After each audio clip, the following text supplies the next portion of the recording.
My name's Bob Sexton. I live in Orland, California. I was raised on a dairy in Missouri. When I went to the Army, when I come back, I went into the dairy business for a time. 1959, I went to Chicago, Illinois, and went to ABS technician school.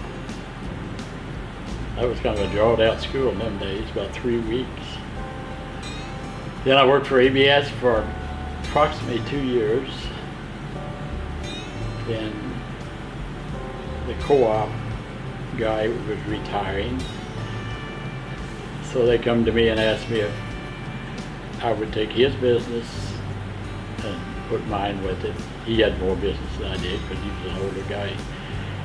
And so ABS didn't like it very well, but I went with the co-op. So I bred cows there for about 9 years. Then I come to California. I went back relieving pretty much several places all over the state, down in Corona, over to Sebastopol for another company, Tracy for an ABS guy. Eventually, Dave Brown went on to me one day. He was a technician in Modesto. He said they was hunting a relief man out west one. So anyway, I went to Davis and met with Vic Gray. He was the assistant manager. He had the office in Davis at that time. So he met with him, and anyway, they hired me. So I was on relief for approximately 6 years. And I learned all the routes from Merced to Cottonwood and from Auburn to Petaluma. That wasn't easy, especially in the fog.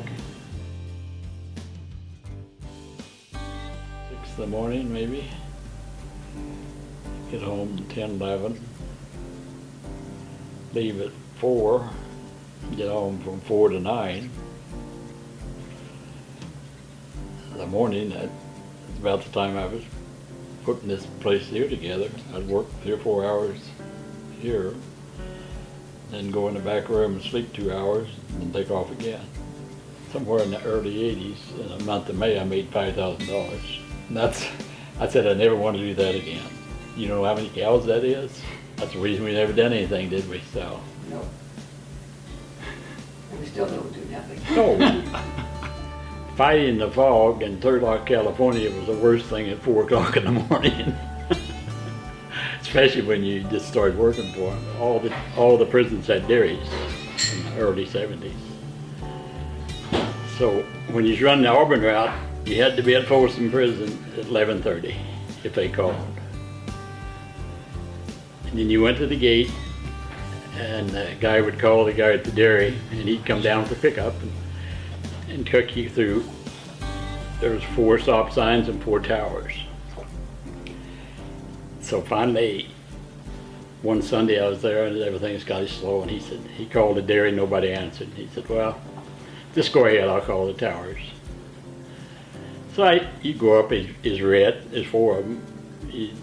Just before you got there, they turn it green.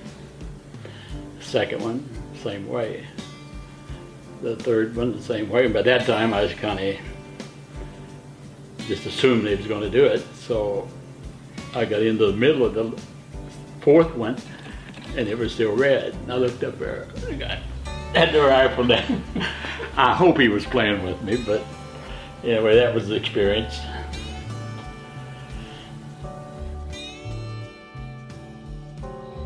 Well, I drove over 1 million miles for all that. My wife used to get so sick of going to look at new cars. I think we bought 19 new cars in 20 years. Yeah. Cars and pickups and whatever. She got so, I don't want to go. He used to drive little Chevy Chevettes or Ford Escorts, and we just ran the wheels. Just run the wheels off. Just run the wheels off. They wasn't worth anything when you bought them, and they wasn't worth anything when you got done with them, but they done the job.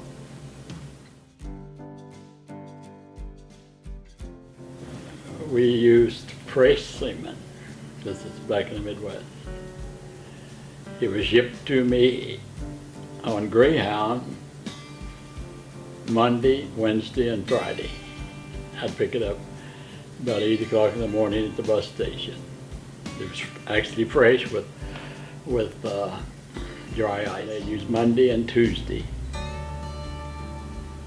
Then you throw that away, and Wednesday you get a new shipment, Wednesday and Thursday. And then you get a new shipment on Friday, so you use it Friday, Saturday, and Sunday. There's just valves in there with different bulls.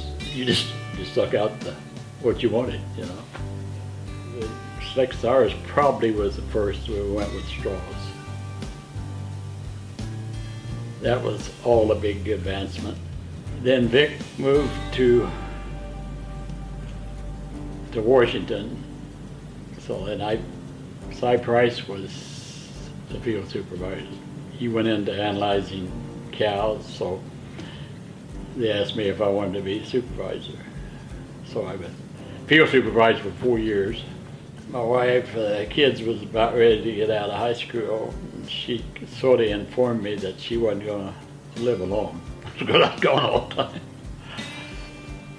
So the guy here was retiring, so I took the technician job here and been here 18 years. Retired in 1996. One of the hardest tickets to get locally is the Knights of Columbus crab feed. And Bob said, if you'll relief for me, I'll get you a ticket to the crab feed. And so I said, okay, because it sounded like fun. And we went. And I remember the priest told some pretty colorful stories. Yeah.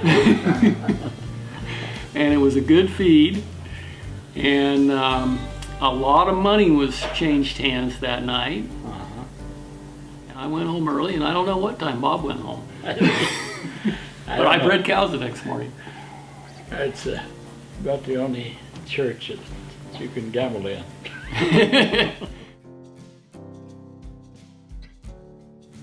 We had about, 5 herds that you went to every day no matter what. And then the rest of it was call-ins.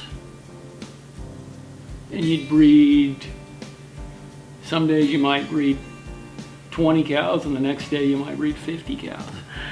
Yeah, we was pretty busy back in the 80s, early 80s. It was a good time. In the early 80s, I had 40 customers. Now, some of them might have been pretty small. And probably the biggest one I had was Albert Wackman, maybe 400 cows. And I think I had a dairy or two that was around 20 cows. Still ran an AM/PM route because you went to Willows and over to Art Averts in the evening. Well, no, David, then back to Capay for the second time. Yeah. But I didn't go to Willows down south but once a day. There was enough dairies out in Capay to go twice a day.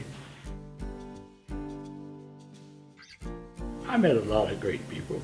About all of them were smarter than me, so they had to be great. I suppose Dick Chichester was one of the impressive guys. I mean, a nice person, plus a businessman. The sire analyst that was at Select. Ron Long. Huh? Ron Ron Long. Long. He was very impressive. I mean, he could put across what he wanted to say, and he knew what he was talking about.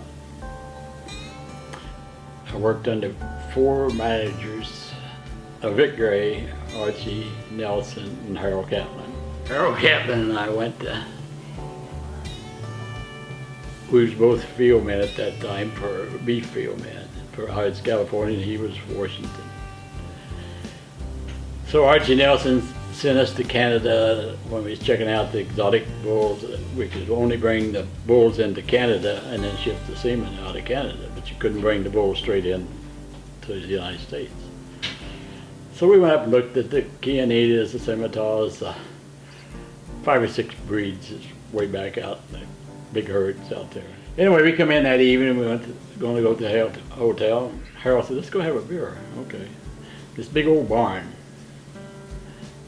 And we went in, it had a beer sign on it, and there was just 50 tables in there. And all the tables were full. We sat down and ordered a beer. And these girls was running around, and she come around. We said, we'll take a beer, what it was. She come back, she said, 1, 2, 3, 1, 2, 3. Harold said, oh, we just ordered one beer. You don't order one beer here. We don't have time to come back. You take 3 at a time. That was a kind of a funny story. We laughed about that a lot. This was an accomplishment that I done, which I guess now about the only thing it's good for is firewood. Paperweight. And I got corporal tunnel out of it. That was nice. 86, I went back to Columbus. Outstanding performance. Ray Rubel and I was the only two, the rest of them from all over the United States. But I guess that was a pretty good accomplishment. This is the All West bullhorn. I guess that they wound up and received an award.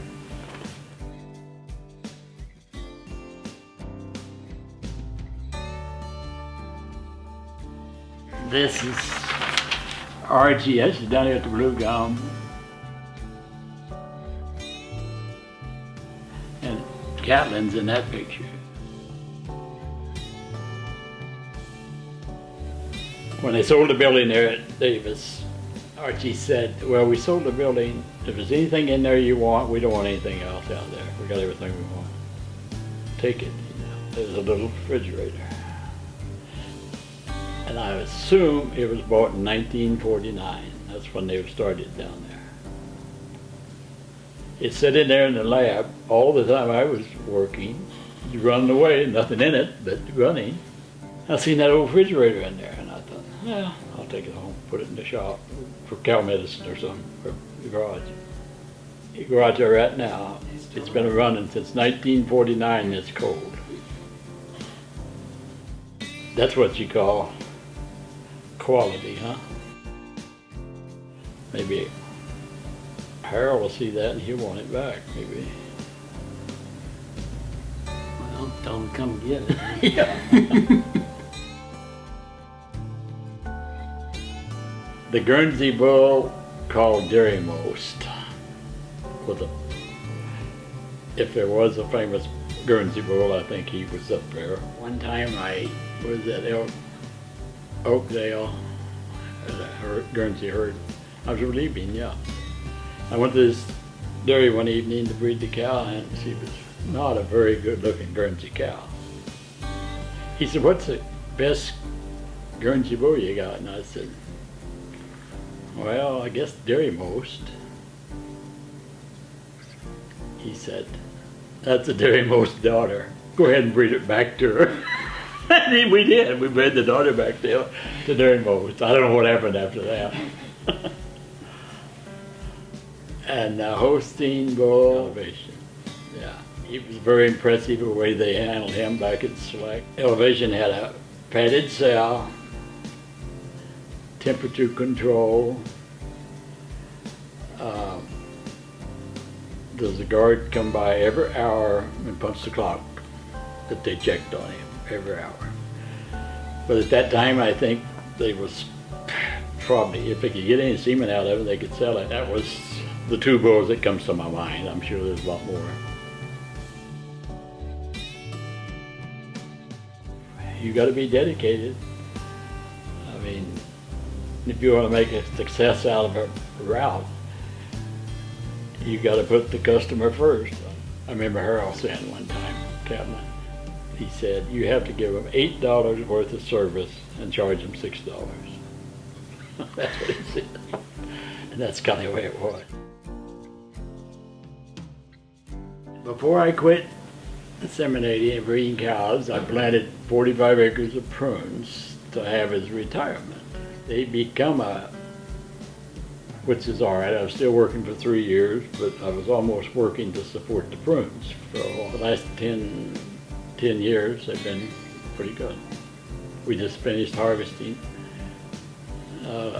3 or 4 days ago, and we got 10 tons per acre. So I had Holstein heifers replacements for a long time, and then I had beef cattle for quite a while. And I still buy in the fall, got hay in the summertime. The rest of the time I just sitting around arguing with the wife, going to coffee with the old guys.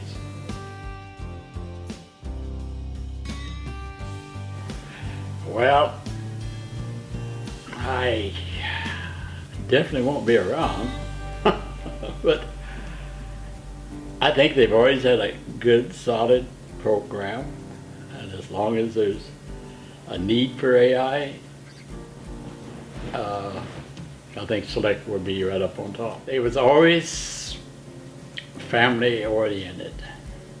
I think it's still basically the same way, although I've been gone for 19 years. But